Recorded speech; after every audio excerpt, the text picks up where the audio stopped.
Good morning mga idol. Nandito kami ngayon sa aking motor. 2 weeks na yatang hindi na-start. Binahayan na pala ng ng daga. Ayan. Binuksan namin. Binahayan na ng daga. Akala ko ito yung problema. Kaya binuksan ko. Ayan. Pagbukas namin dito, putol din yung wire, kinain ng daga. Ayan mga putol yan, putol lahat yan.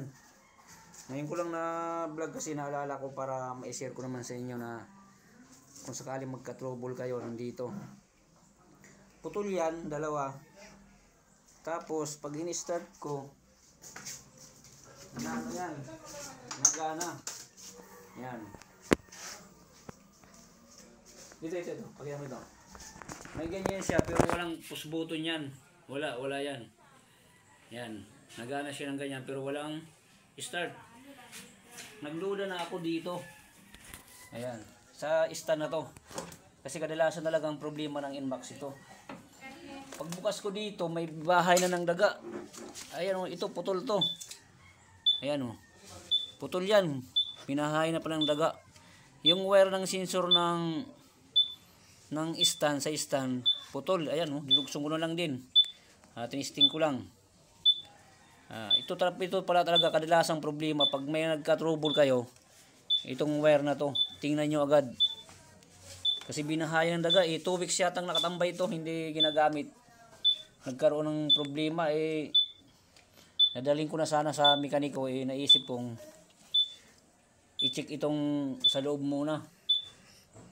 Pagtingin ko ito, may bahay pala ng daga. May namatay nga doon sa loob. May namatay doon. 2 weeks na mahigit sigurong nakatambay. Hindi ginagamit. Ayan, ito lang pala ang wire, ang problema. Ito. Sensor nitong sign stand. Ayan wala pang tape. Ayan linugsong ko lang kanina. Sinishare ko lang sa inyo na kung baka sakaling mangyari sa inyo. Meron siyang ignition lahat pero walang start, hindi ma-start. Ayan, iti-testing natin. Iti-testing natin ito ngayong paanda rin. Ayan yun ang problema, yung wire doon sa ilalim. Testing na natin.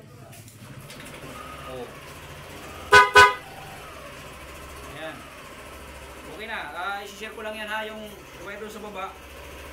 Sa side stand naputol, kinain ng daga yan, kinain ng daga. Chichik lang nyo yan lang palang problema yan. Akala ko malaki ng sira nito. Ayan, Rick TV Vlog.